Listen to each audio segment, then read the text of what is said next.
There are things that happen in the dark that don't leave marks on the skin. They leave marks on the voice. She appeared like a ghost. And when she spoke, oh, you could barely understand her. It hurts too much. He looked at her and knew something no one else did. This was not an accident. And the worst part, the one responsible, was still nearby. The snow fell over Chicago like white ash, over a world that had already burned. It wasn't an ordinary snowfall. It was the kind of storm that turns the city into a colorless painting, that erases the streets and the names and the reasons, that makes everything look the same, white, silent, indifferent, as if the universe were trying to cover something it didn't want to see. Though Olaf and Cartier ran barefoot through an alley on the south side, leaving bloodstains on the frozen asphalt.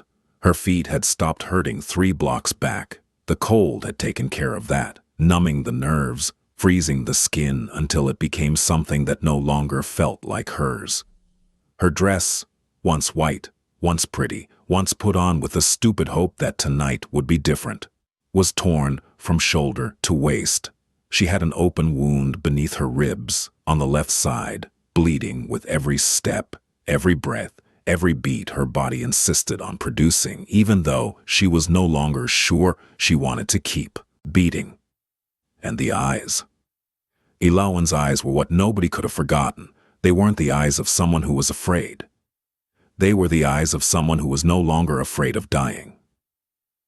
She was afraid of something worse, of continuing to live exactly the way she had lived until that moment. She stumbled, not over something, over nothing, over the void, over the exhaustion of a body that had been punished too many times, and had finally decided it could no longer go on. Her knees hit the concrete with a wet sound that was lost in the snow. Her hands opened against the ground, as if trying to cling to the last second before giving up. The blood beneath her ribs mixed with the frozen water on the pavement. The pain was so immense that it was no longer pain. It was white noise, a constant hum that filled everything, that left no room for thoughts, or plans, or hope. And then, with a broken voice, with her lips trembling so badly the words barely formed, with the full weight of 27 years of silence crushing her chest like a marble slab, she whispered, "It hurts too much." She wasn't only talking about her body. She wasn't only talking about the bleeding wound, or her bare feet on the ice, or the bruises no one would count because there were too many. She was talking about everything, about every blow she never reported because they told her it was her fault, about every night she pretended to sleep while the monster she called her fiancé walked down the hall with the belt in his hand. About the little sister she left behind because she didn't have time to go back for her, about the guilt that weighed more than the blood, about the fear that weighed more than the guilt, and about the exhaustion, that absolute, cellular, spiritual exhaustion of running without anyone waiting for her on the other side. A shadow stopped at the end of the alley. It made no sound. It didn't speak. It didn't move right away. It just stood there as if the universe had placed it in exactly that spot at exactly that moment, as if everything that had happened before, the storm, the blood, the escape, the pain, had been merely the prelude to this instant, tall, a long, dark overcoat that moved with the wind like a war banner. A jaw clenched with the force of someone who has spent years containing something he cannot say. Gray eyes, cold, deep, eyes that had seen too much death to blink at one more. A man that all of Chicago's underworld knew by a single name, Soren Aldrich, 41 years old, head of the Aldrich family, heir to an empire his father built with blood, and that he maintained with a combination of intelligence, controlled brutality, and a moral code that the rest of the criminal world considered a dangerous eccentricity. The kind of man who never raised his voice because he didn't need to. The kind of man people obeyed not out of fear, though there was fear. There was always fear, but because they knew, in some high, instinctive and primordial place, that disobeying him would be the last thing they did. He looked at her, not with pity. Pity was for the weak, and Soren Aldrich was not weak, not with indifference. Indifference would have been easier, safer, more consistent with the man the world believed him to be. He looked at her with something different, something that had no name but that only exists in the gaze of someone who recognizes a pain they've already lived, like a soldier who sees a wound identical to the one that killed him once. He removed his coat.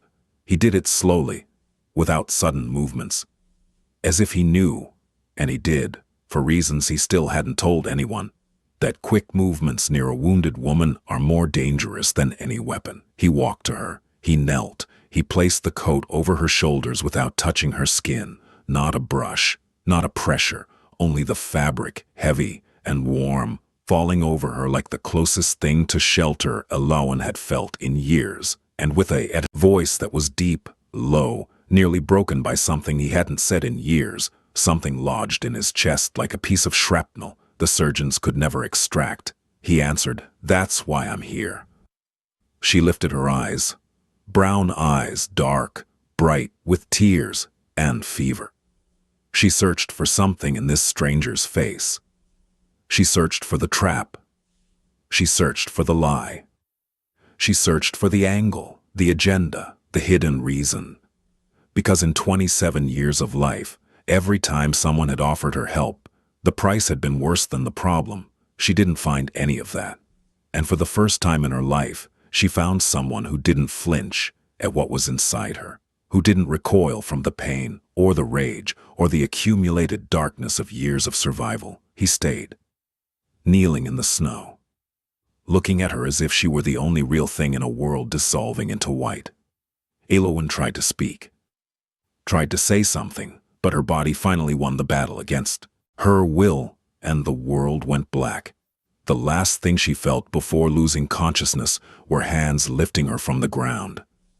Large hands, firm, careful, hands that held her as if she were something worth saving.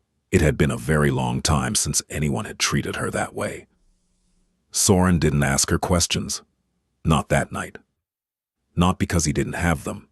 He had hundreds.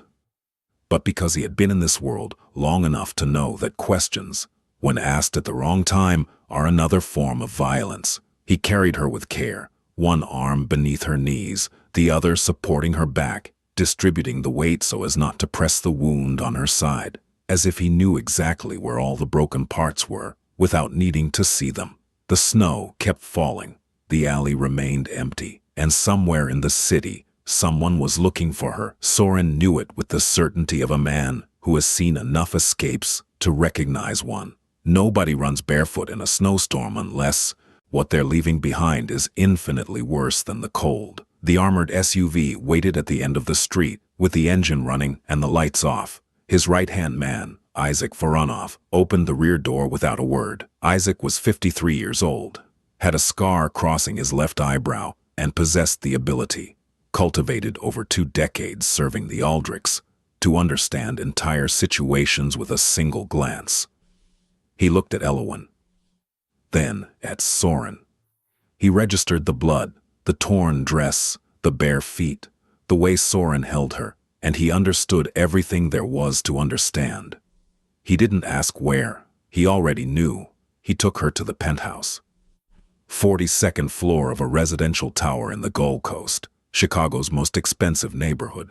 A place that appeared in no public record, no name on the mailbox, no security cameras feeding external servers. The kind of place where men like Soren Aldrich could exist without the world finding them, and where the world could exist without bothering them.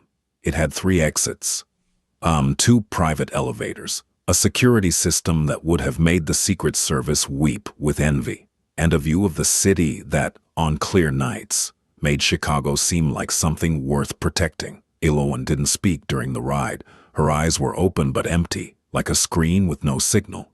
She breathed irregularly. Short, shallow inhalations, with a barely perceptible whistle, indicating the wound was affecting her lung capacity. A constant tremor ran through her arms, not from cold, but the kind of tremor the body produces when the nervous system has processed too much trauma in too short a time and no longer knows what to do with the information. Soren recognized the symptoms.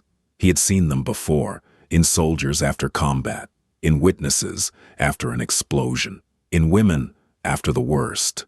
It wasn't just the wound, it was traumatic shock. He laid her on the living room couch, a cognac-colored leather piece that cost more than most people's cars, and that was now staining with blood, without Soren caring in the slightest. He called Dr. Merrick, a retired surgeon who owed his freedom and his medical license, and probably his life, to the Aldrich family. Marek asked no questions over the phone. He never did. He said 15 minutes, and arrived in 17 with a field surgical kit and the serene expression of a man who has stitched wounds at 3 in the morning so many times it's become part of his routine. But when he approached Aloan to examine her, something happened. She recoiled. Her entire body contracted like a spring. Her shoulders rose, her knees pressed together, her hands closed into fists so tight the knuckles went white. An involuntary whimper escaped her throat. Not a whimper of physical pain. Soren knew the difference. It was the sound someone makes who associates unfamiliar male hands with suffering. The sound of a body that has learned through repetition and terror that when a man approaches, what comes next is pain. Soren raised one hand. Marek stopped immediately. "Aloan," Soren said. His voice was low, firm, without an ounce of hurry, without urgency, without impatience, only presence, as if he had all the time in the world and was willing to use it. "This man is a doctor. His name is Marek. He's going to examine your wound. Only the wound, nothing else. I'll be here, in this chair, 5 feet away. If at any point you want him to stop, say so, and he'll stop. You don't need to give a reason. You don't need to explain anything. Just say stop, and he stops. Do you understand?" She looked at him. She searched for something in his face. She didn't find the fake smile she had learned to fear. That smile Victor wore just before everything got worse. The smile of a man who enjoys the moment between the promise and the blow. Oh. She didn't find the impatience that always preceded pain. That look of, "I'm doing this for your own good," that really meant, "I'm doing this because I can." She found something worse, sincerity. A naked, unadorned sincerity without an agenda. And that frightened her more than any threat, because a stranger's sincerity at 3 in the morning meant there were still things she could believe in. And believing was dangerous. Believing was opening a door she had kept sealed for years. She nodded, a small movement, barely perceptible, but enough. Marek worked with clinical precision. The wound beneath the ribs wasn't from a bullet. It was from a knife, a thin blade, probably a high-quality kitchen knife, the kind of knife a wealthy person would have in a kitchen they never used. The cut was clean, but deep. It had gone through the muscle layer, but by millimeters hadn't reached any vital organ. It required 14 internal stitches and 9 external ones. Marek used local anesthesia. Aloan clenched her teeth through the entire procedure. Every muscle in her body was taut. But she didn't scream. She didn't cry. She didn't make a single sound. Soren watched her from the chair, and he knew, with a certainty that chilled his blood, that this was not the first time someone had stitched her up. A body that reacts this way to pain is not a body experiencing something new. It is a body that has learned to endure. It is a body trained in silence. When Marek finished suturing, he cleaned the wound one last time and covered it with sterile gauze. Then he gestured for Soren to come closer. They walked to the far end of the living room, out of Aloan's earshot. "The wound on her side will heal fine," Marek said quietly. "But that's not the worst of it. Talk." She has old marks on her back, linear scars. Some months old. Others years. At least 2 previous rib fractures that healed without medical attention. Bruises in various stages of healing on her arms and thighs. A burn mark behind the left shoulder that appears intentional. Marek paused, the pause of a man who has seen horrible things his entire life, but still retains the capacity for outrage. "This wasn't an incident, Soren. It was a system. Someone has been hurting her methodically and over a prolonged period. Years, not months." Soren didn't respond. He only closed his eyes 1 second too long. When he opened them, there was something different in them, not rage. Rage is noisy, and what Soren felt was silent. It was something colder, more definitive, the kind of emotion that isn't expressed, but stored, organized, and converted into action. Antibiotics, painkillers, and rest, Merrick said. If the fever rises above 102 in the next 12 hours, call me. If the wound turns red or starts oozing, call me. If she stops eating or drinking water, call me. Anything else? Marek looked at him for a long moment. Yes, she needs a psychologist, but before that, she needs something no psychologist can prescribe. She needs to feel safe, and Soren, from the way that woman reacted when I approached, she hasn't felt safe anywhere in a long time. Marek left. Soren closed the door. He stood in the hallway for a full minute, his forehead pressed against the wood, breathing slowly. Processing, organizing, deciding. They prepared a room for her. Clean Egyptian cotton sheets. Water on the nightstand. An unopened, sealed bottle, because a man like Soren understood that someone who comes from where she comes from needs to be able to trust even the water she drinks. A small lamp she could turn on without getting up, with a switch within arm's reach. Clean clothes folded on a chair, a soft sweater, cotton pants, thick socks, all in approximate sizes, all unscented. All considered, Soren made sure the door had no lock on the outside, only on the inside. This was important. This was the difference between a refuge and a prison, a difference men like Victor Harlow never understood. Lock it if you want, he told her from the hallway, without entering, without peering in, giving her all the distance a wounded body and a frightened soul needed. Nobody's going to come in, including me, especially me. Elowen didn't respond. But when he walked away, he heard the click of the lock, and for a reason that shouldn't have made sense but made all the sense in the world. That hurt him more than the image of the blood on the snow, because that click meant she had learned, through beatings, stabbings, burns, that the only way to be safe was to place a physical barrier between herself and the rest of the world. And that wasn't caution. That was the legacy of someone who had destroyed her. Soren didn't sleep that night. He sat on the living room couch, the same couch where Elowen's blood was already drying on the leather, with a glass of whiskey he didn't drink, watching the city through the window.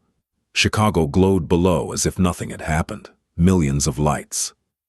Millions of lives. And somewhere among those lights, someone was searching for a woman who was bleeding, in his living room. But Soren wasn't thinking about that. He was thinking about another night, another city, another body on the floor.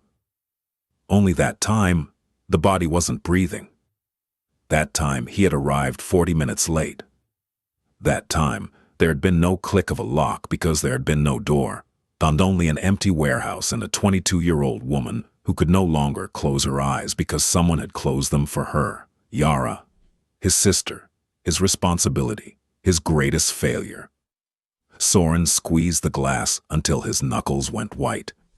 Then he set it on the table, untouched. He leaned back against the couch, and he waited for dawn, with the patience of a man who has learned that darkness always ends, but that some nights last longer than others. 3 days passed before Elowen left the room of her own will. 3 days in which Soren left food outside the door 3 times a day. Breakfast at 7, toast, fruit, orange juice, a yogurt. Lunch at 1, soup, some protein, fresh bread. Dinner at 7. Whatever the catering service had dropped off, served on simple plates, without unnecessary luxury. Every tray included a sealed bottle of water and the medications Marek had left, with instructions handwritten in clear, unambiguous lettering. 3 days in which he never knocked on the door, never spoke through it, never asked if she was okay, because the answer was obvious, and asking would have been a form of pressure disguised as concern. He simply left the tray, tapped the floor twice with his knuckle, a soft sound, non-invasive, just so she'd know the food was there, and left.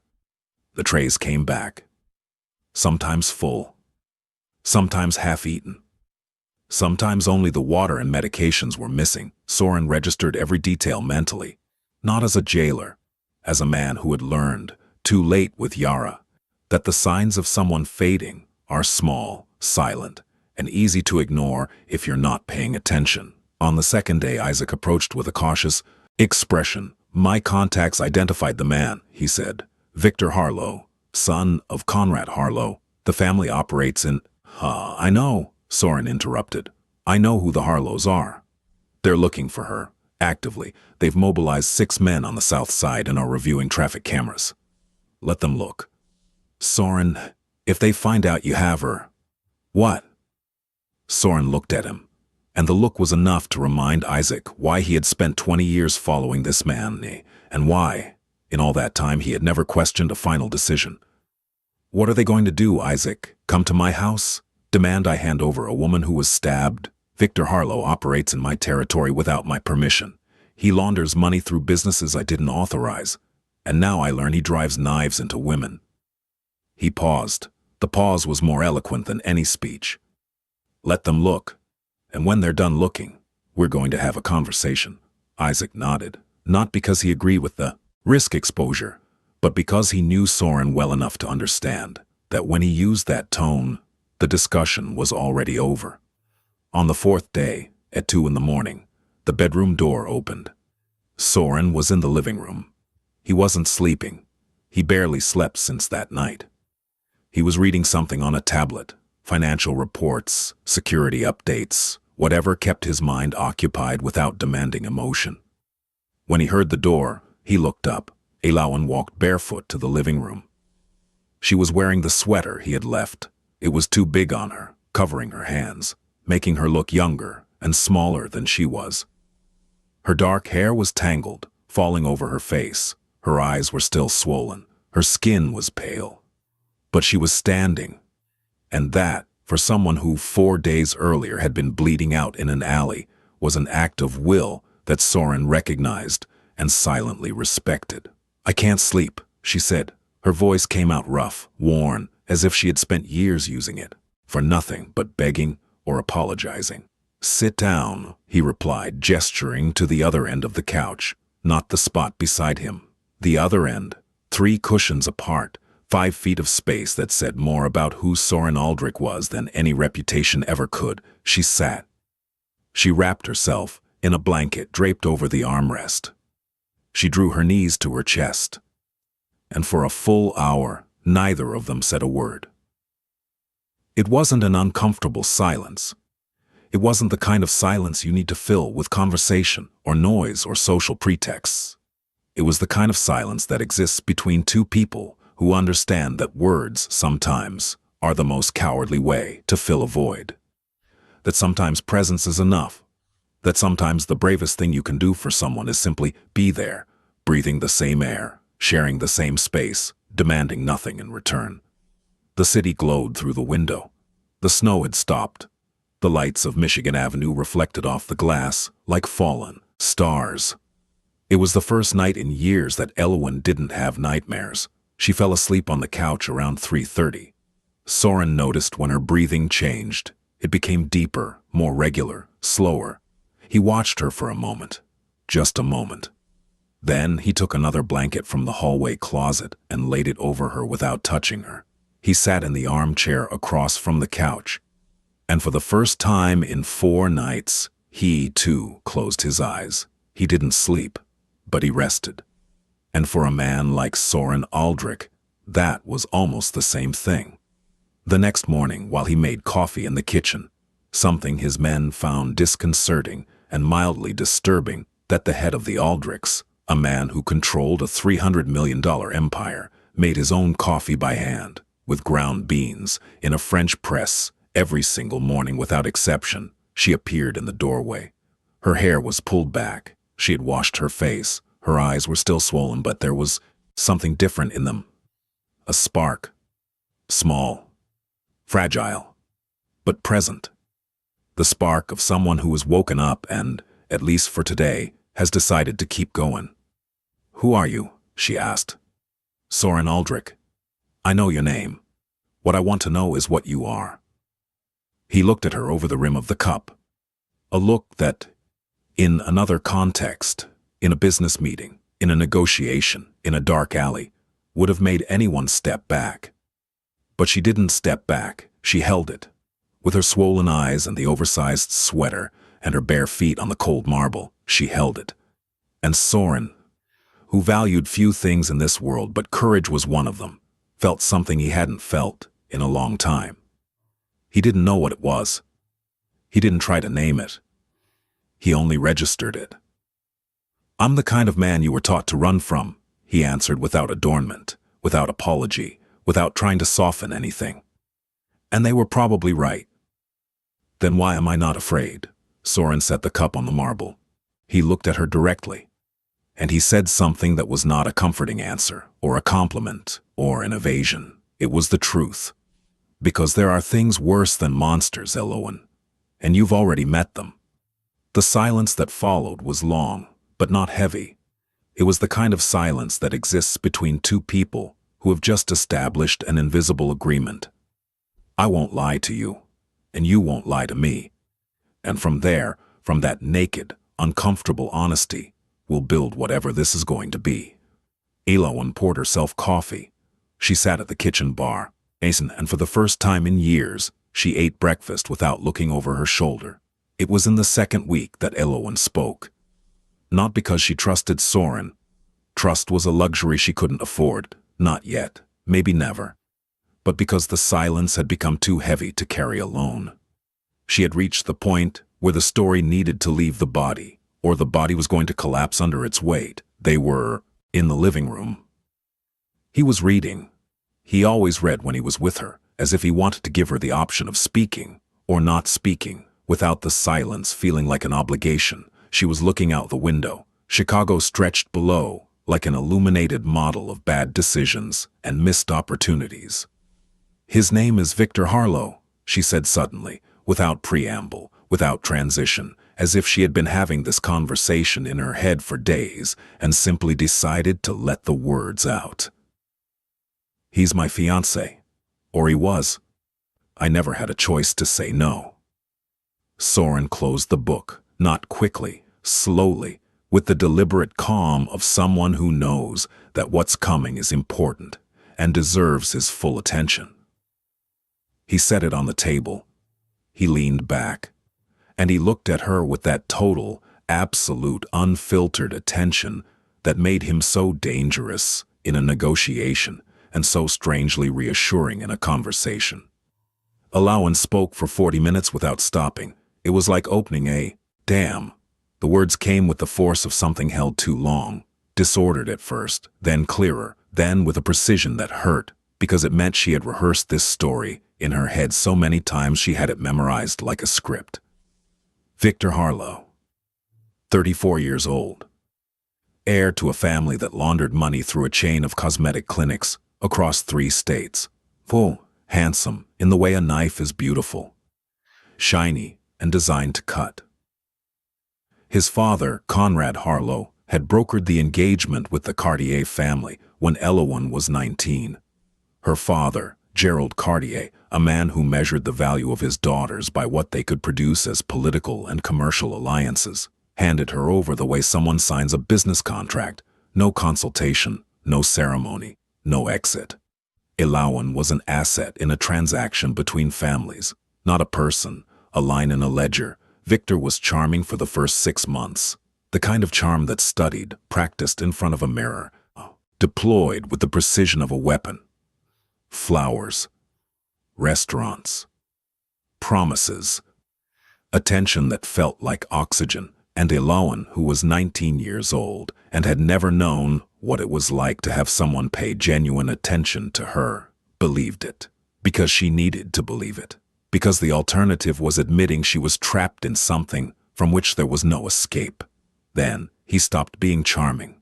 The first blow was a slap, a September night. They had argued about something insignificant. Elowen didn't remember what. The details of the provocation always fade. What remains is the sound of impact. Victor looked at her with empty eyes, raised his hand, and slapped her so hard her head turned 90 degrees. An accident, he said afterward, cradling her face in his hands with a tenderness that was worse than the blow. I was stressed. It won't happen again. And Elowen nodded, because she needed to believe it, because she still could. The second blow was a punch to the stomach that left her breathless for a full minute. The third was with a belt on her back, while she was turned away trying to open the bedroom door. After that, she stopped counting, not because the blows ceased, but because counting them was another way of reliving each one, and her mind had learned to protect itself the only way it knew how, by disconnecting. Victor was intelligent with violence, never the face after that first time, never where it would show with normal clothing, always in places that could be covered, back, ribs, thighs, upper arms, as if he had a manual, as if he had practiced, and the most terrifying thing was that he probably had. But what broke her wasn't the blows, it was Nadia. Nadia Cartier, her younger sister, 15 years old. Enormous honey-colored eyes and an easy laugh that could fill entire rooms. The kind of person who still believed people were good, that promises were kept, that older siblings always came back. The only reason Elowen hadn't run before. Because Victor knew.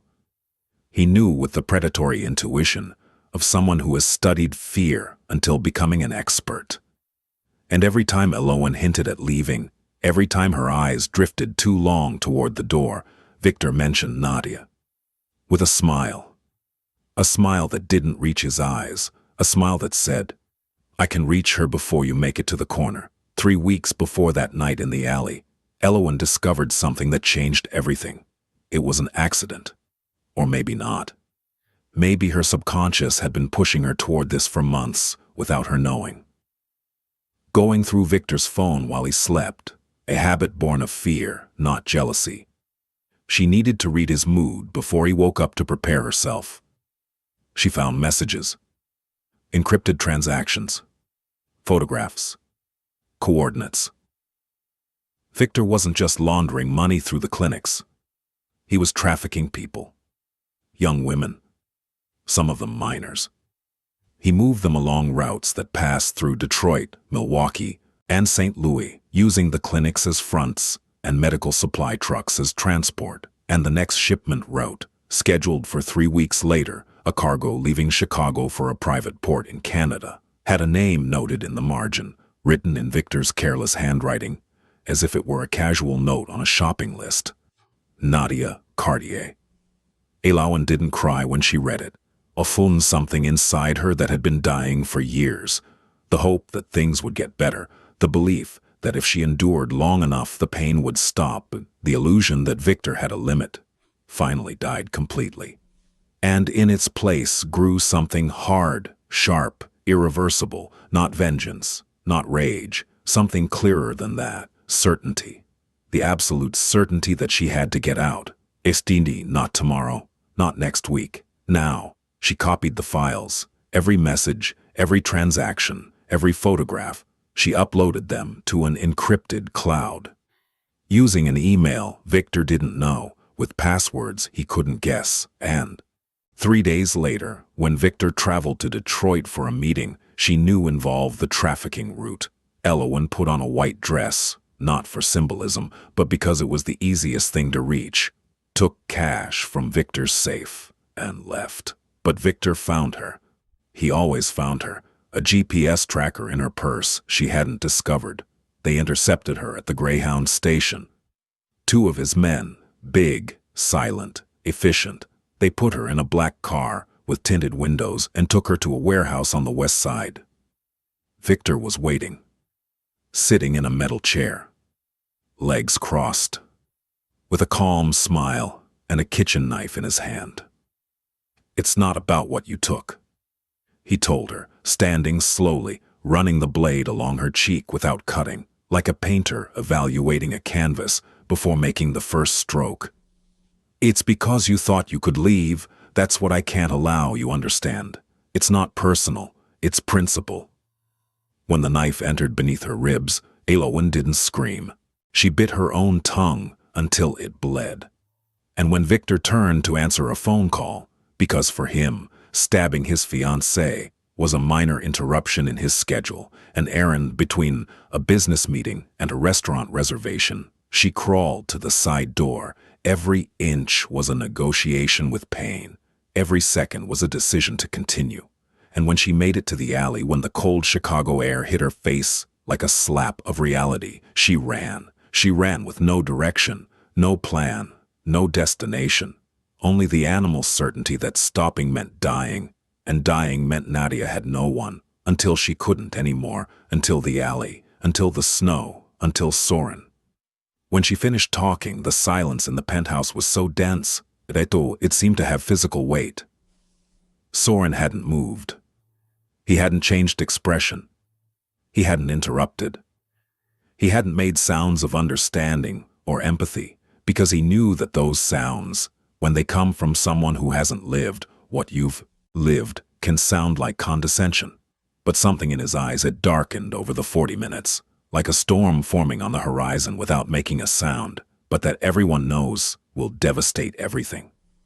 "The files you copied," he said finally. His voice was controlled, precise, the voice of a man converting emotion into strategy. "Do you still have them?" "They're in an encrypted cloud. Victor doesn't know where. He doesn't know they exist." Soren nodded slowly, processing, calculating. "And your sister?" Elawan closed her eyes, and for the first time since arriving at the penthouse, she cried, not in silence like the previous nights, when tears fell on their own, in the darkness of the room, as if her body needed to drain without her permission. This time she cried with sound, with trembling, with the abandon of someone who has maintained a wall for years, and who finally feels the first crack and knows that if she lets it spread, the entire wall will collapse. "She's still with my father. He won't protect her. He never protected us. He saw us as bargaining chips. Nadia still believes Dad is going to take care of her. She still believes that." Her voice broke on the last sentence. Not for herself, for Nadia, for the innocence her sister still possessed, and that the world was about to destroy. Soren stood. He walked to the window. He looked at the city for a full minute. Chicago was still there, indifferent, glittering, oblivious to the pain that existed on the 42nd floor of a tower that didn't even appear on maps. When he spoke, his voice had a new edge, not of rage, of something deeper, of a decision that was already made before the words formulated it. "Victor Harlow operates in my territory. He uses my roots.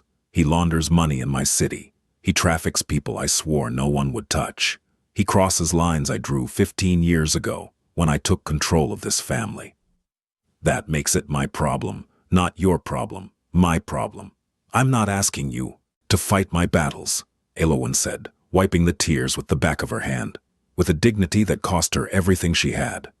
"You're not asking, and I'm not doing it for you," she frowned, confused. "Then for whom?" Soren didn't turn around. He kept looking at the city, but his reflection in the glass showed something his face never allowed the public to see. Pain. Old. Calcified. Encrusted. The kind of pain that doesn't heal because you don't let it heal, because healing it would mean letting go of something, and letting go would mean forgetting, and forgetting is a betrayal Soren Aldrich was not willing to commit. "I had a sister," he said, and the words came out as if each one weighed tons, as if every syllable were a brick that had to be torn from a wall, built to let nothing through. "Her name was Yara. She was 22 when they killed her. She was smart, smarter than me probably. She studied architecture at Northwestern. She wanted to design public libraries. Libraries. That's what she cared about.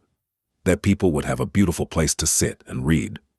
He paused, not briefly. At length, the pause of a man visiting a room in his memory that he keeps locked. "A deal that went bad. A partner who decided the best way to pressure me was to take her. I was in Detroit. 40 minutes by plane. 40. A flight delayed by bad weather. A phone call that arrived 16 minutes late because my phone was on silent during a meeting that didn't matter." He turned. He looked at her directly, and Elawan saw, for the first time, what lay behind Soren Aldrich's mask. Not coldness, not control, not power. Guilt. A guilt so enormous, so all-consuming, so embedded in every fiber of his being, that it had become the very structure on which he had rebuilt his life. By the time I arrived, there was nothing left to save, only a body on the floor of a warehouse that looked a lot like the one you described. A lot. The silence that followed was different from all the silences before. It wasn't the comfortable silence of two people sharing space. It was the sacred silence that exists when someone shows you the worst wound they have and you decide not to look away. "Why are you helping me?" Elowen asked, her voice cracking on the last syllable, because no one helped her when she needed it. That "her" filled the entire room, filled the space between them, filled the silences of the weeks before, filled the food trays left untouched, and the sleepless nights, and the click of the lock, and the morning coffee. Elowen understood then. Soren Aldrich hadn't picked her up from the alley out of charity, or strategy, or interest, or whim. He had picked her up because every woman who bled alone in the dark was Yara. Every time he didn't arrive in time. Every time the world failed. Every time someone with power looked the other way. She was the opportunity the universe was giving him to do what he couldn't do then. Not a second chance to save his sister, because Yara was dead and nothing would bring her back, but a second chance to be the man he wasn't that night. She said nothing. There was no need. Some truths are so large that words don't do them justice.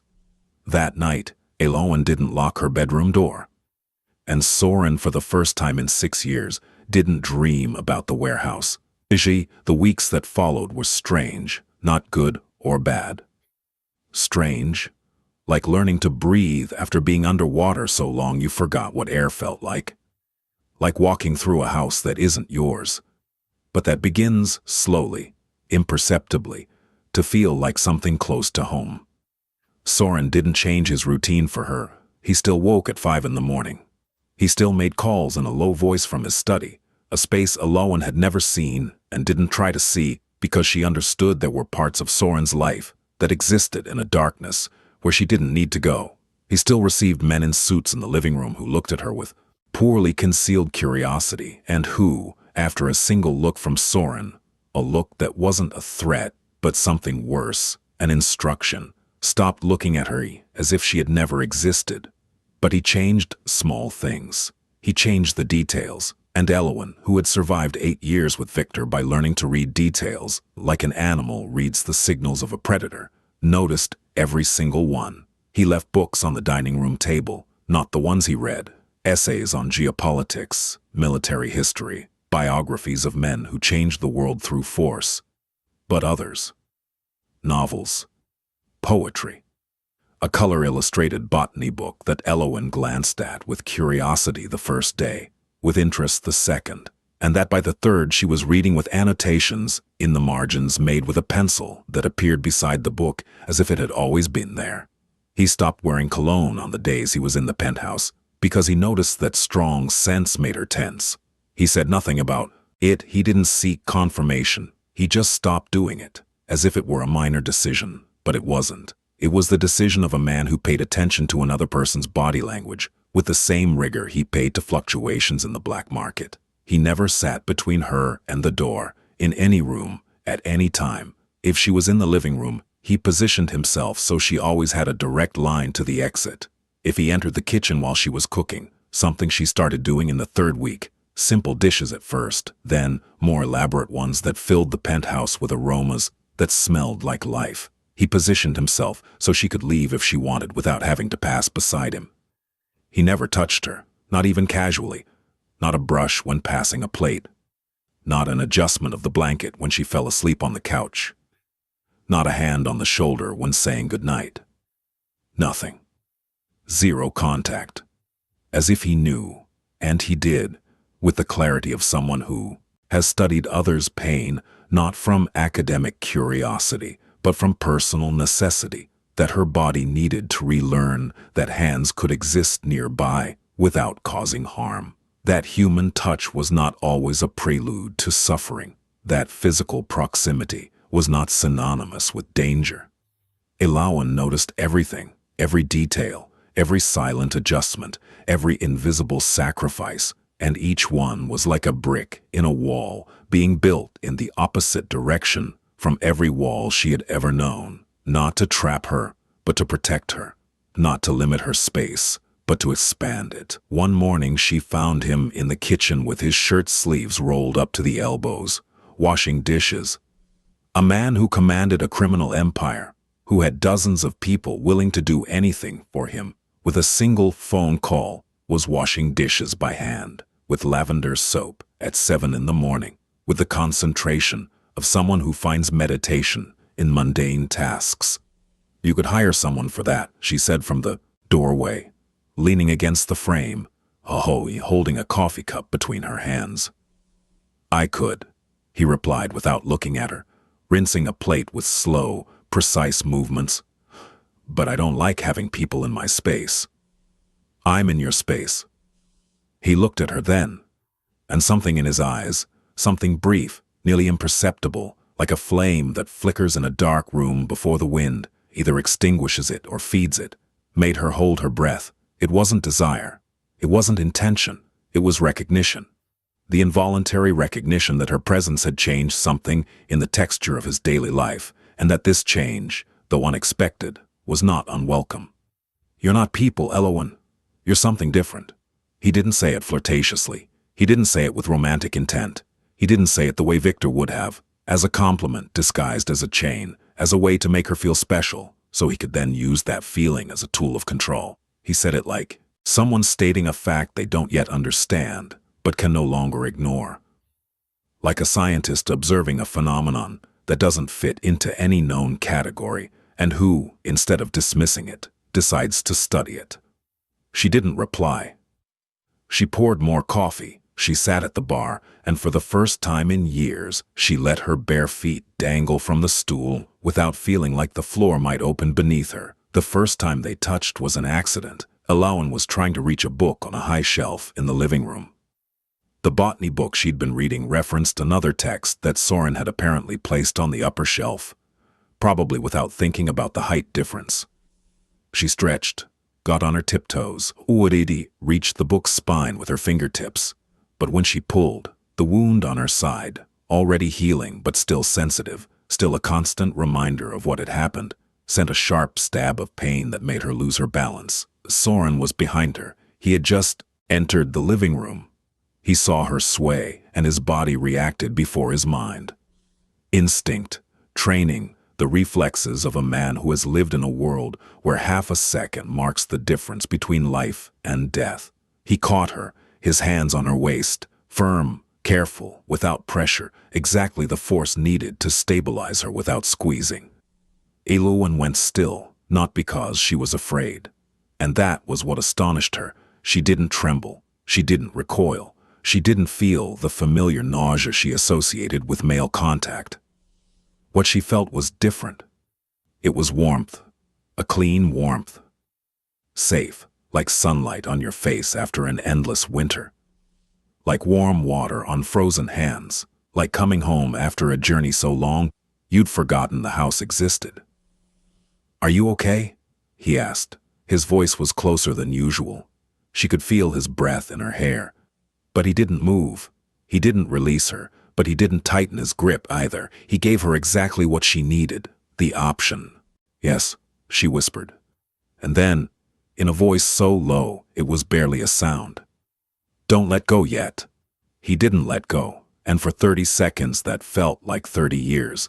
They stayed like that, her with her back against his chest, him behind her, his hands on her waist, his pulse against her back, 2 hearts beating. In a rhythm neither had requested but both needed, with an urgency they couldn't explain, and didn't try to explain. Then she stepped away, slowly, without hurry, and he let her go.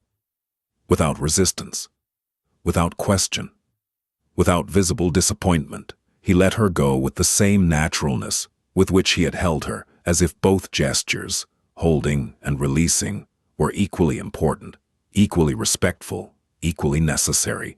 Neither mentioned what had happened, not that afternoon, not that night, not the next day. But something had changed, something invisible but definitive, like a crack in a wall of ice through which spring begins to seep. And that night, when Elowen fell asleep on the couch while reading, Soren laid a blanket over her, and as he did, his fingers brushed her hair. A gesture so small it barely existed. But for a man who hadn't been gentle with anyone in 6 years, who had turned hardness into identity and distance into survival, it was like opening a door he had welded shut with the intention of never walking through again. And on the other side of that door, there was no darkness, there was light. Victor Harlow was not a patient man, but he was methodical. He had that rare and dangerous combination of emotional impulsiveness and strategic coldness. He could stab a woman in a fit of control, and 1 hour later, organize a search operation with the efficiency of a logistics director. It took him 3 weeks to locate Elowen, not because Soren was careless. The penthouse security protocols were airtight, designed by an Israeli specialist Soren had hired 5 years prior. But because Victor had something that money couldn't buy and loyalty couldn't absolutely guarantee, a mole. His name was Dmitry Kortchak. Polish, 38 years old. He had been with the Aldrichs for 7 years. He was discreet, efficient, invisible, the kind of man nobody notices at meetings, who walks through hallways without making a sound, who is always there but never stands out. Perfect for security, perfect for betrayal. Victor paid him 3 times what Soren did, and Dmitry owed a gambling debt to a Warsaw syndicate that not 3 lifetimes of work could settle. The math was simple. Betraying Soren was risky but survivable. Not paying Warsaw was a guaranteed death sentence. It was Dmitry who told Victor the woman was in the Gold Coast penthouse. It was Dmitry who disabled the North Corridor cameras during scheduled maintenance windows. And it was Dmitry who left the service entrance to the underground parking garage open at 3 in the morning on a Tuesday in February, claiming the sensor was malfunctioning. Elowen woke to the sound of footsteps that were not Soren's. She knew it with the certainty of instinct. In the weeks she'd been in the penthouse, she had learned to distinguish his way of walking, firm, spaced, with weight distributed, like someone who knows how to move silently but chooses not to, who walks with intention, not stealth. These footsteps were different, fast, multiple, furtive, the kind of steps that try not to be heard, which makes them infinitely more terrifying than any heavy footfall. She got up. Her heart was beating so hard she could feel it in her wrists, in her temples, in her throat. But she didn't freeze. That was the new thing. That was what weeks alongside Soren, weeks of safety, of respect, of being treated like a human being, had given back to her. The ability to react instead of shutting down. She grabbed the first thing she found, a heavy table lamp, marble base, an object that in another life was decorative and in this one was a weapon, and pressed herself against the wall beside the door. The door opened. A man came in. It wasn't Victor. It was one of his soldiers, big, fast, with a syringe in his right hand. Ketamine probably, something to knock her unconscious without killing her, because Victor wanted her alive, because dead she couldn't suffer. The man turned toward the bed, expecting to find her asleep. Elowen smashed the lamp into his temple, with every ounce of force her 140-pound body could produce. The marble connected with bone. The sound was wet, definitive. He dropped to his knees. She didn't wait to see if he got up. She ran. In the hallway, chaos had already erupted. 2 of Soren's men were on the floor, not dead, incapacitated by electric shocks. Another was fighting an intruder near the kitchen, bodies slamming against marble with sounds like miniature car crashes. And at the end of the corridor, lit by the cold light of the moon, streaming through the floor-to-ceiling window, Soren Aldrich was standing. He had a gun in his right hand. His jaw was smeared with blood that wasn't his. His hair was disheveled for the first time since Elowen had known him, and his eyes, those gray eyes that had been her first refuge, burned with something she had never seen in him. Not rage, not fear, but a determination so absolute it seemed to alter the gravity around him.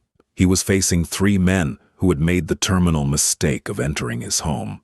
Elowen watched him move and understood for the first time why the world feared him. It wasn't the violence. She had known violent men her entire life, And violence alone doesn't earn respect, only terror. It was the precision. Every movement was calculated, every decision made before the situation demanded it. He didn't fight with rage. He fought with a terrifying calm, like a surgeon operating under fire, like a chess player moving pieces on a board where the pieces bled.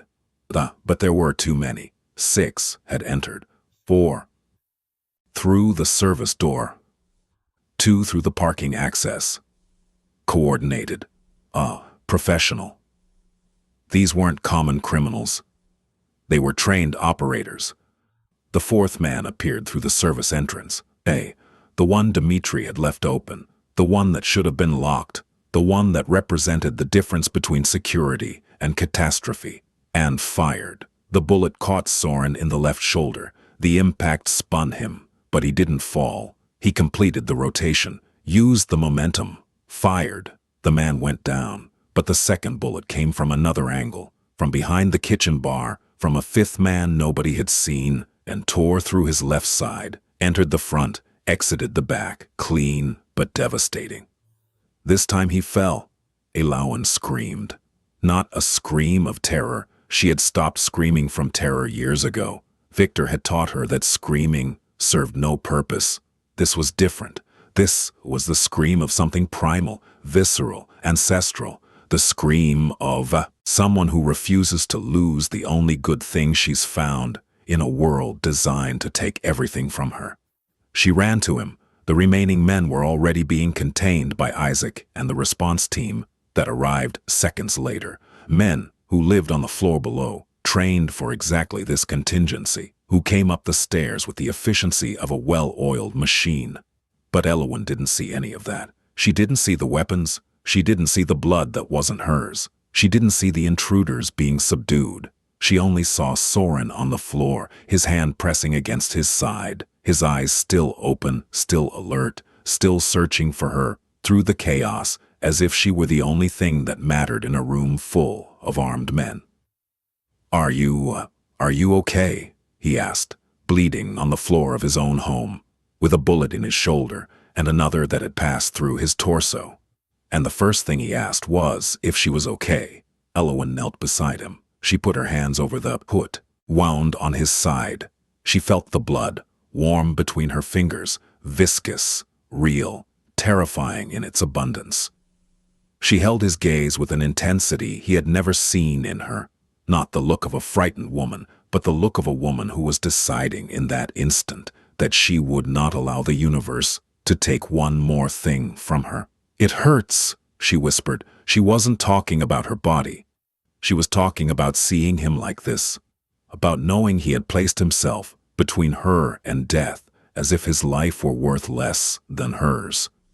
About understanding with brutal clarity that this man, this cold man, this dangerous man, this man the world feared and whom she had begun to love without permission and without remedy, had chosen his body as a shield. Soren looked at her, and with his voice weakened, with blood on his lips, with the same certainty he had spoken with that first night in the alley, with the same gravity, the same calm, the same presence, he murmured, "That's why I'm here." The same words, different context. This time they weren't the words of a stranger rescuing an unknown woman in the snow.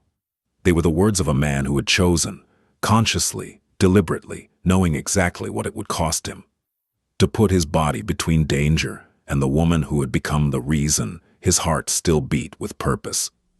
Isaac found Dmitri trying to escape through the underground parking 20 minutes later. He stopped him without violence. He looked at him with a disappointment that hurt more than any blow.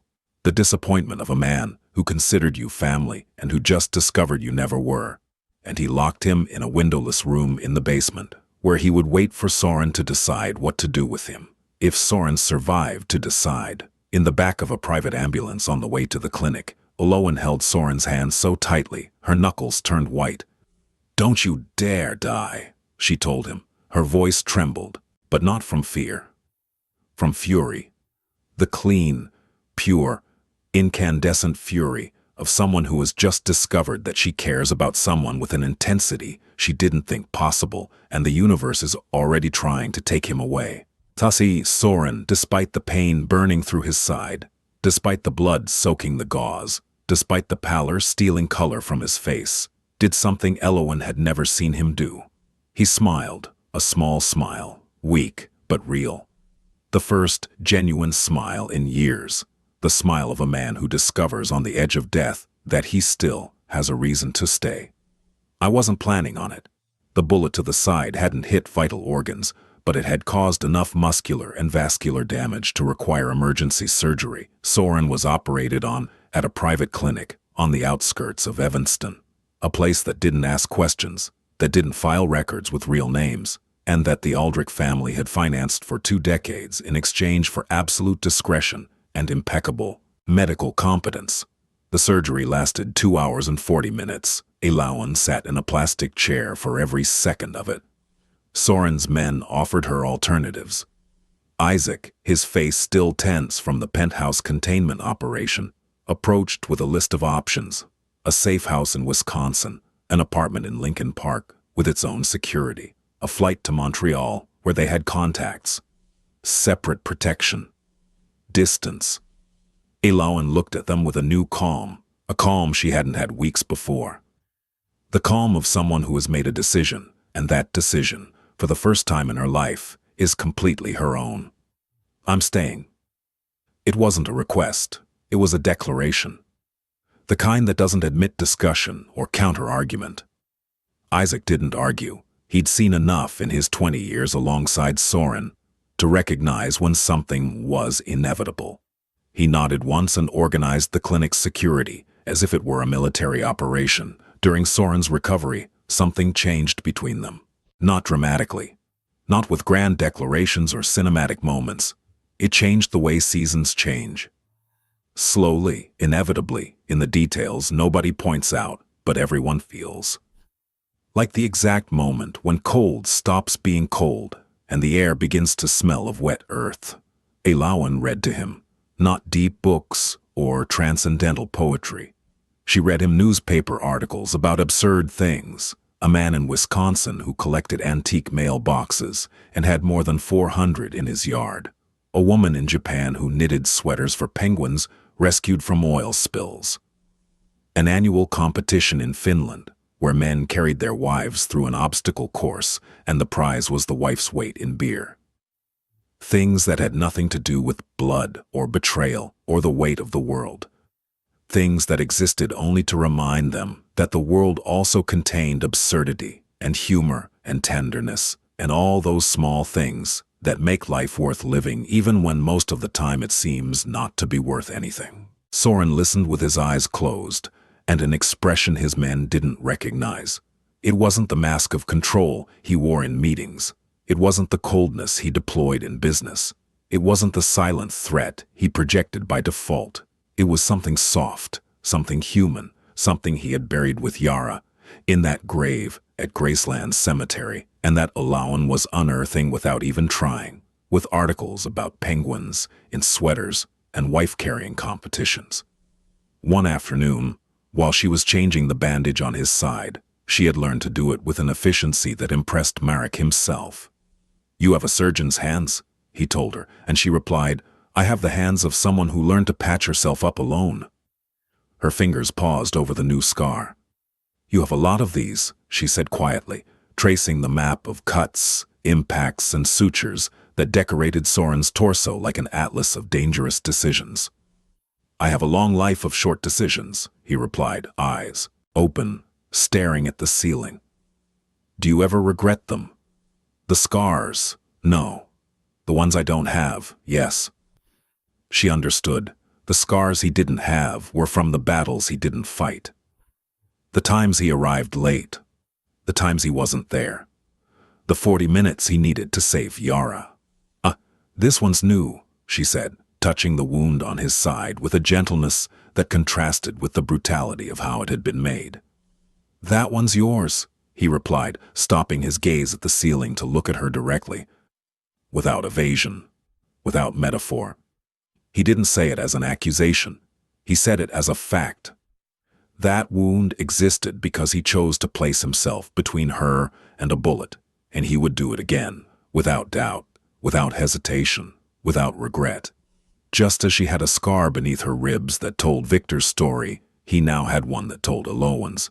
And both scars, in some way, answered each other. Eloan pulled her fingers back, not because the touch frightened her, but because what she felt was so large, so expansive, so impossibly vast that she didn't know where to put it. It was like trying to hold the ocean in her hands. She couldn't, but she didn't want to let go either. Soren, she said, and his name in her mouth sounded different from how it sounded in anyone else's. Not like a title, not like a threat, not like a surname of power, like something sacred, like a word that held more meaning than its 5 letters could contain. I'm not a cause. I'm not your sister. I'm not your second chance. I'm not your redemption. He looked at her for a long time, slowly, with that intensity that made the air go thick and time lose its relevance. I know. Then what am I? I don't know yet, he said, and the honesty of that admission was more powerful than any declaration would have been. But I know that before you this house was silent, and now it's not, and I don't want it to be silent again. It was the most honest declaration Soren Aldrich had ever made in his life. More honest than any oath. More vulnerable than any wound. It wasn't an "I love you," because "I love you" was easy to say and even easier to fake. It was something harder, rarer, more valuable, an "I need you," said by a man who had built his entire existence around not needing anyone, and who now, in a clinic bed, with fresh sutures and an aching body, discovered that his greatest strength was also his deepest weakness. Before confronting Victor, they had to get Nadia out. This was non-negotiable. It was the condition Eloan set before any plan, any strategy, any move. Her sister first, everything else after. Eloan insisted on participating in the planning. Soren didn't want her to, not because he underestimated her. After watching her smash a marble lamp into the skull of an armed man, underestimating Eloan, Cartier would have been an unforgivable miscalculation, but because he knew what it meant to get close again to the world she had escaped. He knew that every mile closer to her father's house was a mile closer to the hell she'd left behind. But Eloan looked at him with those eyes that were no longer the eyes of a broken woman. They were the eyes of a woman who was rebuilding herself piece by piece, scar by scar, decision by decision. The eyes of someone who was choosing, for the first time in her life, the shape of her own story. She's my sister. I'm not going to hide. Soren studied her for 5 long seconds. He looked for fear. He didn't find any. He looked for doubt. None. What he found was determination, pure, clean, immovable. The determination of a woman who had already paid the highest price a person can pay, and who now had nothing to lose except the only thing that still mattered. All right, but we do it my way. If something goes wrong, you listen to me without arguing, understood? Understood. The operation was surgical in its precision.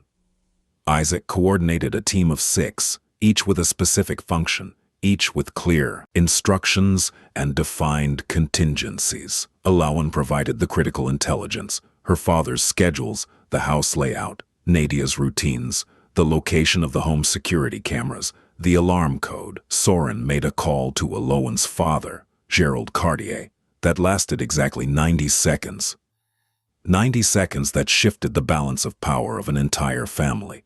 Mr. Cartier, this is Soren Aldrich. I have your older daughter under my protection. I'm going to take the younger one. If you try to prevent it, I will release the agreements you signed with Victor Harlow, including those involving the trafficking of minors. You have 10 minutes to leave the house with whatever you can carry. The next time we speak, it will be through a lawyer, or we won't speak at all.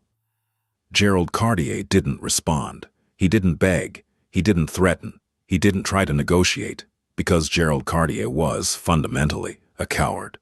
And cowards, when faced with someone who doesn't fear them, don't fight. They run. 10 minutes later, his car pulled out of the garage of the Winnetka house and took the highway south. He didn't come back. Nadia was in her bedroom when Eloan walked in. The room of a 15-year-old girl. On walls covered in posters of bands Alowan didn't recognize, clothes on the floor, books stacked in a corner, a computer open on a desk cluttered with papers and colored pencils. Nadia looked at her, and her eyes, those honey-colored eyes identical to their dead mothers, the same eyes Alowan saw every time she needed to remember why to keep going, filled with something that wasn't surprise. It was relief. The devastating relief of someone who has been waiting for something they no longer believed possible. Alowan. Her voice cracked on the second syllable, and then she ran. She crossed the room in 3 steps and launched herself at her sister with the full force of a teenager who had spent weeks not knowing if her older sister was alive or dead. Alowan wrapped her arms around her, held her tight, felt her body shake, felt the warm tears on her neck, felt, for the first time since that night in the alley, that everything she had endured, the knife, the pain, the escape, the weeks of rebuilding, had served a purpose. "Let's go," Alowan said. And in that single phrase was everything. Forgiveness for having left her, rage for having had to, and the promise that never again. Never again. Nadia didn't need an explanation. She was 15, but she wasn't naive. She was the daughter of a world where intuition develops fast or doesn't develop at all. She grabbed a backpack, packed what she could, a sweater, a book, a phone charger, the photo of their mother from her nightstand, and walked to the door, holding her sister's hand. In the hallway, she encountered Soren.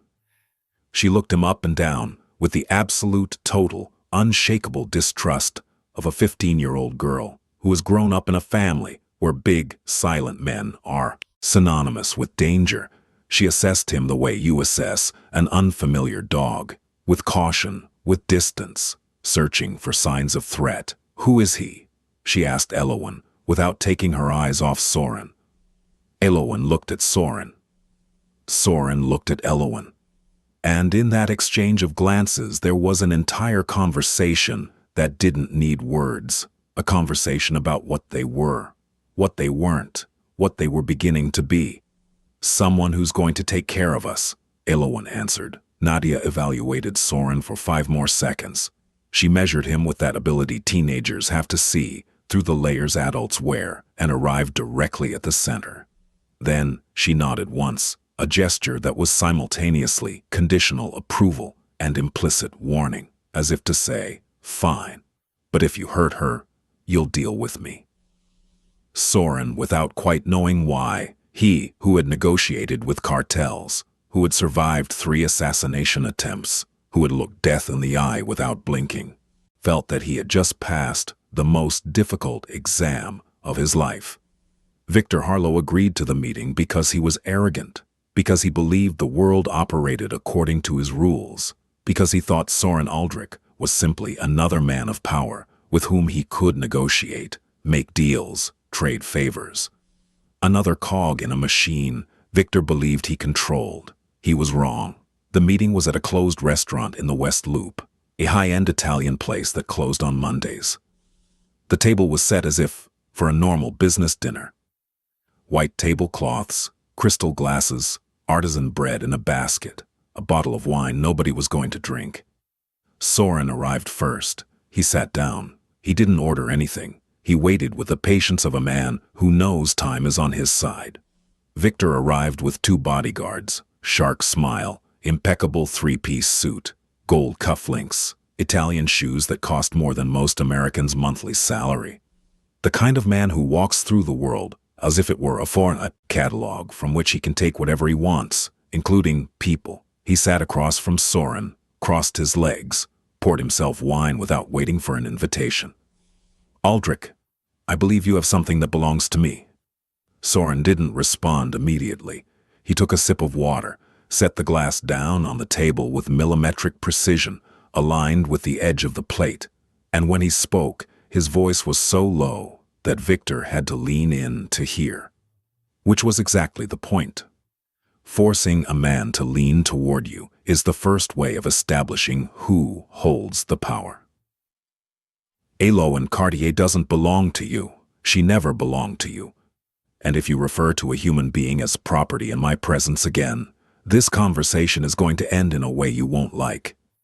Victor smiled. The smile of a man who doesn't recognize his own extinction when it's sitting across from him. "We're talking business, Soren. She has my files. I want my files. Give her back and we stay partners. Simple. We're not partners. We never were. You operated in my territory without my permission. You used my distribution routes for human trafficking, women, minors. Did you think I wouldn't find out? Did you think that being Conrad Harlow's son gave you immunity?" For the first time, Victor's smile wavered. It didn't disappear, but it cracked, like a porcelain mask taking its first blow. "That's business, supply and demand. Everyone has their—" "No." Soren cut him off, a single syllable, pronounced like a verdict. "There are lines. My father drew them. I hardened them. You crossed them, and now you're going to pay. Are you threatening me?" Soren leaned forward, slowly, controlled. His eyes were two black surfaces without reflection, without warmth, without mercy. The eyes of someone who has already made a decision, and that decision has no appeal. "I'm informing you, Olowen's files are already in the hands of 3 federal agencies, FBI, ICE, and the Illinois District Attorney's Office. Your clinic network has been under IRS audit since this morning. Your father was detained 40 minutes ago at O'Hare Airport trying to leave the country on a forged passport. Your accounts in Switzerland and the Caymans are frozen, and you, Victor, are sitting in an empty restaurant surrounded by my men, drinking wine you didn't pay for, believing you still have options." Victor looked around. The waiters were gone. The kitchen door was closed. His bodyguard on the right wore an expression he'd never seen before, fear. The one on the left wasn't moving, not by choice, but because Isaac and another member of Soren's team stood behind them, visible, calm, with clear instructions. The red wine trembled in Victor's glass, a minimal vibration, but Soren saw it, and that vibration told him everything he needed to know. Victor Harlow, for the first time in his life, was terrified. "You drove a knife beneath her ribs," Soren said, and for the first time his voice lost its artificial calm. The volume didn't rise, but something changed in the texture, like the sound ice makes just before it breaks. "You left marks on her back that are years old. You treated her as if she were an object you could break and repair at will. And when she dared to run, when she gathered the courage that you have never had for anything, you stabbed her like you were signing a document. And you thought you could use her younger sister, a 15-year-old girl, as merchandise." Victor tried to stand. He couldn't. Not because anyone was holding him down, but because his legs wouldn't respond. Terror has that quality. It paralyzes the body before the mind processes the reason. It is the oldest mechanism in human biology, and no amount of money or power in the world can prevent it. Soren stood up. He walked around the table with slow, measured steps, each one echoing in the silence of the empty restaurant. He stopped beside Victor, leaned down, and whispered into his ear, something Victor would feel in every nightmare he had left. "You're going to prison. You're going for a long time. And every day you're in there, every night in a cell that doesn't lock from the inside. Every morning you wake up unable to decide even what you eat for breakfast. You'll know it was her who put you there. Not me. Her, the woman you thought was weak. The woman who destroyed you without raising a fist." He straightened up, adjusted his jacket sleeves with the calm of someone who has just finished a routine task. He looked at Victor one last time, with the coldness of someone who has already dismissed something from his field of vision and will never look at it again. "Call the feds," he said. And he walked out of the restaurant. There was no blood, no execution, no savage justice that men like Victor deserved in revenge fantasies. The justice was firm, calculated, and definitive. Victor Harlow didn't die that night, but he ceased to exist in everything that mattered. His name, his power, his freedom, his ability to cause harm, all confiscated, all dismantled, all handed over to the system that, for once, was going to work the way it should. What nobody knew until afterward was that Soren wasn't well. The shoulder wound, the one in his side, and a third problem nobody had detected, a fragment from the penthouse bullet that had lodged near the clavicle and that the initial surgery hadn't found because it was hidden behind inflamed tissue, had created a perfect storm of internal damage, infection, progressive inflammation, pressure on a subclavian artery. Soren had ignored it. He had functioned despite the pain. He had planned the operation to extract Nadia with millimetric precision. He had called Gerald Cartier with a voice that didn't waver. He had confronted Victor Harlow with the calm of a predator who knows he's the most dangerous thing in the room. He had maintained control with the same iron will that had sustained him through 41 years of life in a world that doesn't forgive weakness. But the body has limits that willpower cannot override forever, and those limits, when reached, don't negotiate. He collapsed in the back seat of the car on the way back from the restaurant. 1 second he was looking out the window. The next, his eyes closed and his body tilted like a building having its foundations removed. Isaac ran 3 red lights on the way to the clinic. Emergency surgery. 3 hours and 12 minutes, a bullet fragment the size of a pea extracted from 1 millimeter away from a major artery. Blood transfusion. Intravenous antibiotics. A team of 4 who worked in silence with the concentration of people who know they are operating on the most dangerous man in Chicago, and that the outcome of their work has implications far beyond medicine. Alawan arrived running, literally running. Nadia was behind her, trying to keep up, backpack still on her shoulder because she hadn't had time to put it down anywhere. When Dr. Merrick came out of the operating room, still wearing his surgical cap and with freshly washed hands, he wore that expression doctors use when the news is neither good nor bad, but a gray space where everything depends on time and factors medicine cannot control. We removed the fragment, we repaired the vascular damage, we controlled the infection, but he lost a lot of blood, and his body has been under extreme stress for weeks without adequate rest. The next 24 hours are critical. Alawan nodded. She didn't cry. She didn't tremble. She sat down beside his bed. She took his hand, that large, calloused hand that could break bones and that had held her with the delicacy of someone touching a butterfly. And she stayed. Nadia sat on the floor by the door with her back against the wall. At 15, she understood that what was happening was bigger than her, and that the best thing she could do was be there without getting in the way. She brought coffee from the hallway machine. Nobody drank it. She left it on the bedside table like a silent offering. Isaac posted himself at the door with the expression of a man making a deal with God in which he offers everything he has, every year he has left, every favor he's owed, every prayer he never said, in exchange for that heart monitor continuing to beep. Soren's men took turns in the hallway. Silent, motionless, because in the world they lived in, where faith is a luxury and religion a memory, vigil was the only prayer they knew.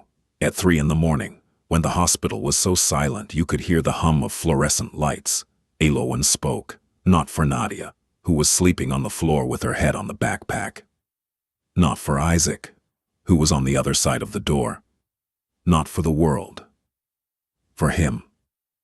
"I didn't come here for protection," she said quietly, her fingers intertwined with his, feeling his weak but steady pulse against her skin.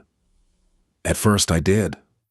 At first you were a roof and 4 walls between me and the man who wanted to kill me. Oh, you were safety. You were distance. You were the kind of shelter a person accepts because the alternative is the alley and the snow and death."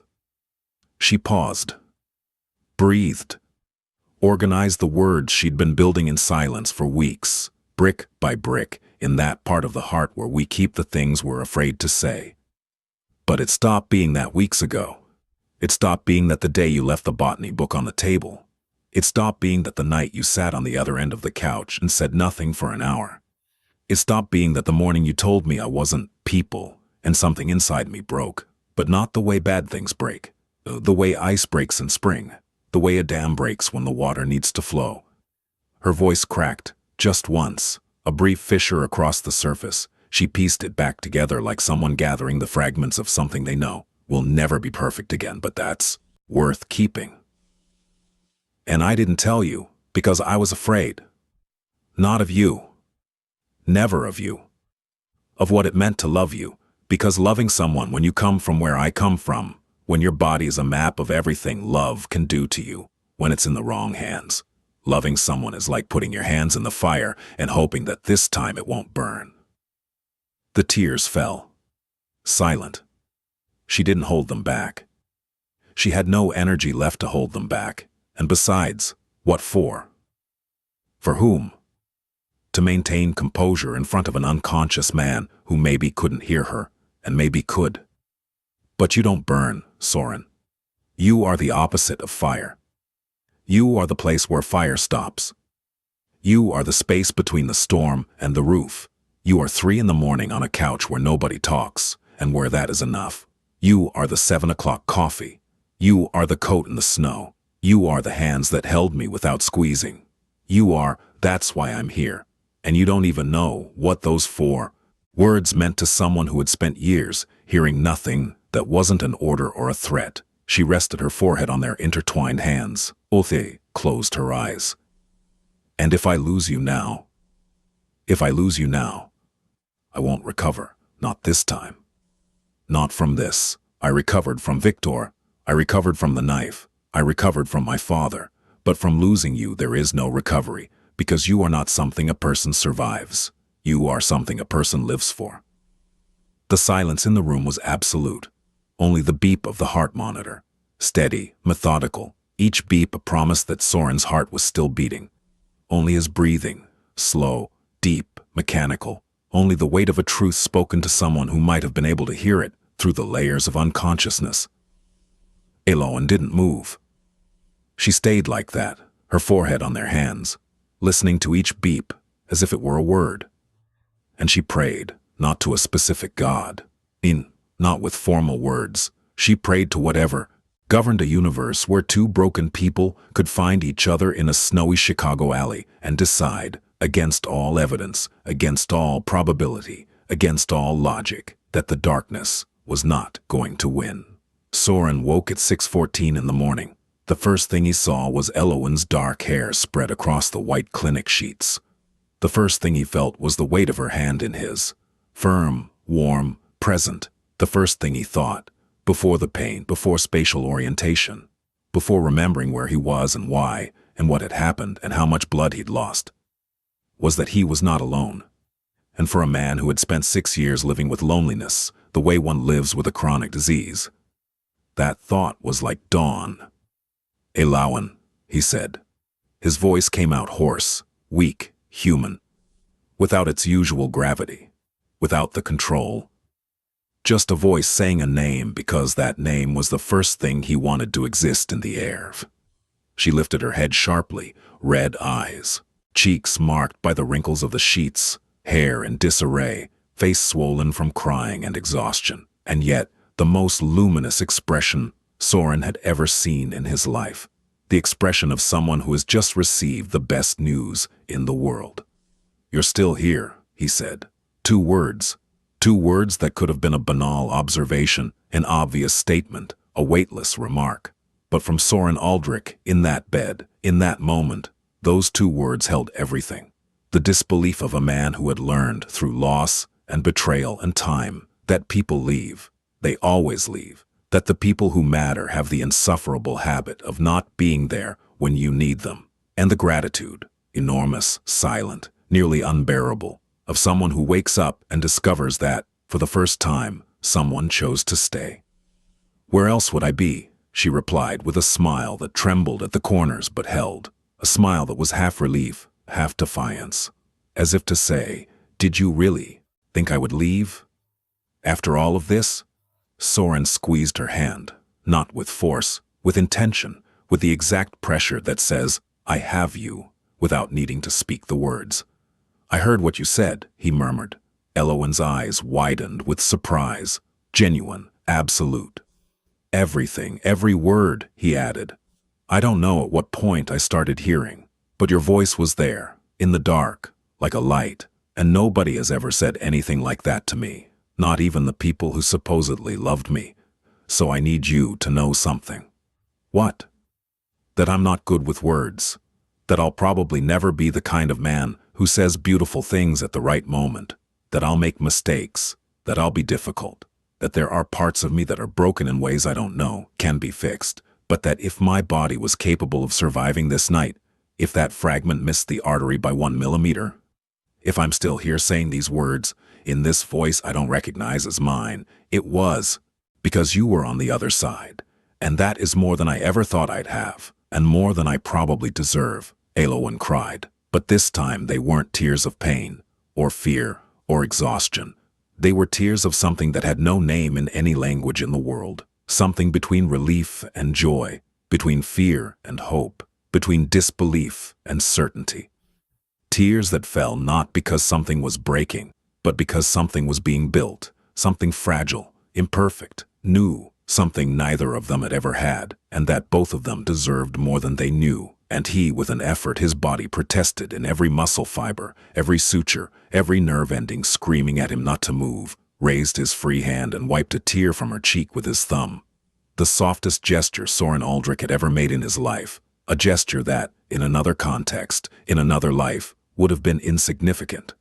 But in that clinic room, at 6 in the morning, between a man who should have been dead and a woman who should have stopped believing, it was everything. From the floor, by the door, Nadia watched them with open eyes. She said nothing, she didn't interrupt, but she smiled, a small, private smile. The kind teenagers save for moments when the world proves to them that not everything is terrible. And then she closed her eyes and kept pretending to sleep, because she was 15, and she knew there are things that are better left alone. Chicago in spring has something winter can never promise. Proof that things grow back.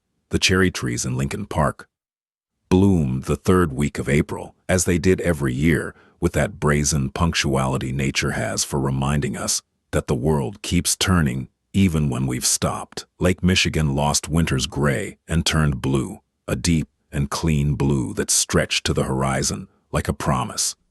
The Gold Coast penthouse was still the same floor-to-ceiling windows, the same view of the city, the same cognac, leather couch that someone had reupholstered because the blood stain wouldn't come out with any product, and because neither Soren nor Elowen wanted to keep looking at it.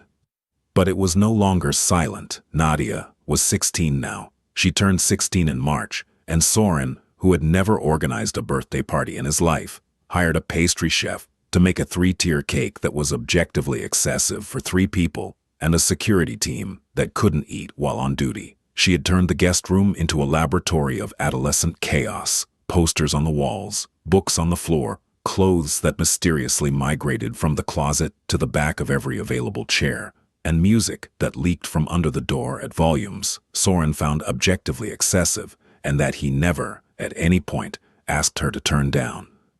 She was enrolled in a private school on the North Shore. She was doing well, better than well.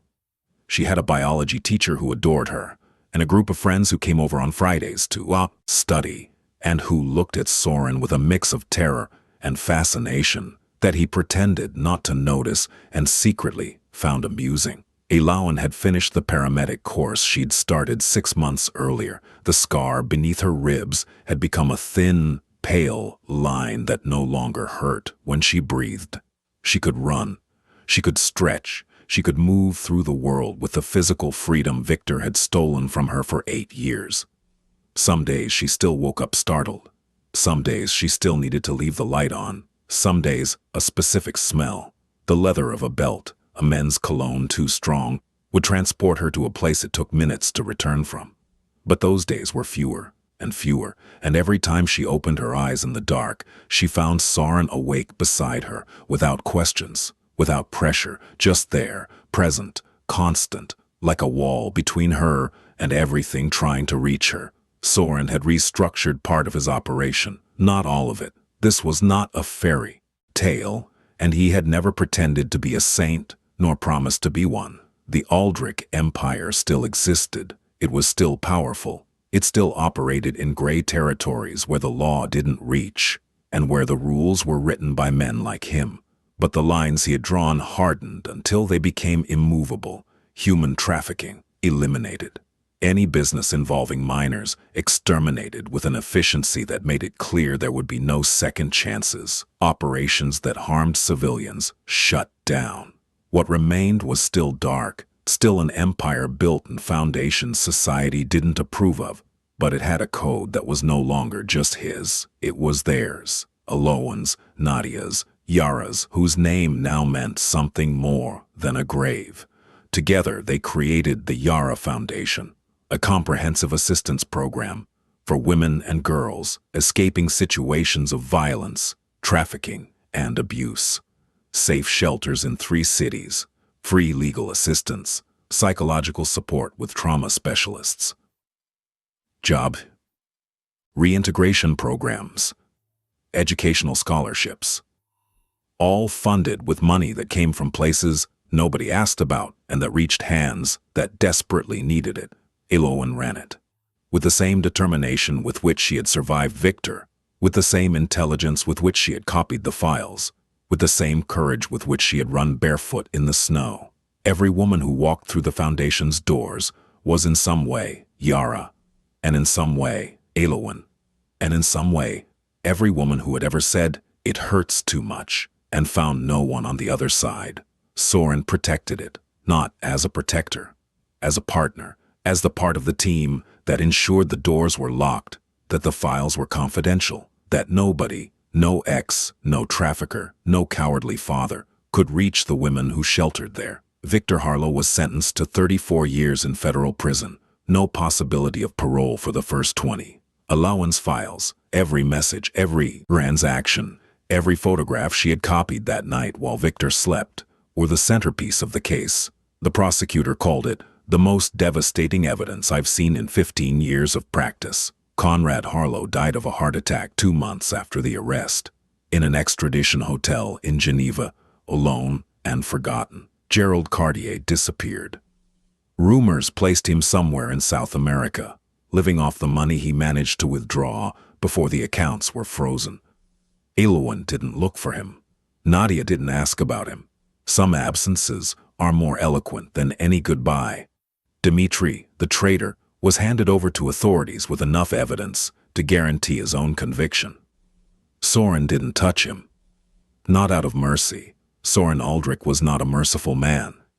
But because Alowan had taught him, without speeches, without sermons, without moral lessons, simply with her presence and her example, that there are forms of justice that don't require blood, that sometimes the worst, revenge is letting the system do its work, that sometimes the most powerful way to win is not becoming what you destroyed. One evening in May, one of those spring nights where Chicago becomes kind, where the air is warm and the windows can be open and the sounds of the city arrive like an imperfect lullaby, Alowan was sitting on the living room couch, holding a cup of chamomile tea that had long gone cold, reading a Foundation report. Nadia was asleep. Her music no longer leaked from under the door. The city glowed. Soren walked in, took off his jacket, loosened his tie, and sat beside her, not at the other end of the couch, like at the beginning, next to her. No space, no distance, with the ease of someone for whom closeness is no longer a risk, but a choice, and one he makes every day without hesitation. He put his arm around her shoulders. She leaned against his chest. She listened to his heart, that heartbeat that nearly stopped on an operating table and that now sounded so firm, so present, so undeniably alive. A heartbeat she had learned to recognize as the sound of safety, not the safety of an armored building or a team of bodyguards, the safety of knowing that someone is there, that someone stays, that someone chooses you every day, not because they have to, but because they want to. Soren? Do you remember what you said to me the first night, in the alley? Every word. I want you to know something, she said, and her voice was soft but firm, like water running over stone. It doesn't hurt anymore. He pulled her closer, rested his chin on her head, closed his eyes, and said, in the softest voice Alowan had ever heard him use, softer than that night in the alley, softer than that morning in the clinic, the voice of a man who finally, after 6 years, allows himself to be tender. You will never face pain alone again. Never. She lifted her head. She looked at him. She looked at him with those brown eyes that had seen hell and that still, despite everything, against everything, beyond everything, were capable of shining. And with that smile that was hers and only hers, the one that had survived the beatings, the knives, the sleepless nights, the guilt, the fear, the alley, the snow, and that was still, after everything, capable of lighting up an entire room, she replied, "Neither will you." Outside, Chicago kept spinning, noisy, relentless, indifferent. The traffic on Lakeshore Drive sounded like a distant river. The lights on Navy Pier flickered like stars that refused to go out. And somewhere in the city, in an alley on the south side, last winter's snow had melted months ago, taking with it the bloodstains and the traces of a night that changed two lives forever. But inside those walls, on that couch, under the dim light of a lamp Elowen had chosen, because it reminded her of something warm, something she couldn't name but recognized as the feeling of being exactly where she was meant to be. Two people the world had broken in different ways, at different times, for different reasons, had found a way to hold each other up. It wasn't a perfect ending. It was better than that. It was a real ending, with scars that still itched on rainy days, with work that never ended, with good days where everything shone and hard days where the shadows returned uninvited, with a teenager who played her music too loud and who now called Soren by his first name, not Mr. Aldrich, not that man, just Soren, said with the casual familiarity of someone who has decided you are family, with a man who still dreamed of warehouses and a flight that arrived late, and a 22-year-old woman who designed libraries, and with a woman who still left the light on at night, but who needed less and less brightness to feel safe, because safety was no longer in a lamp, it was in a heartbeat. They were together, and together, with all their imperfections, with all their ghosts, with all their sharp edges and their long silences and their scars that told stories no one else would understand, was enough. Together was everything.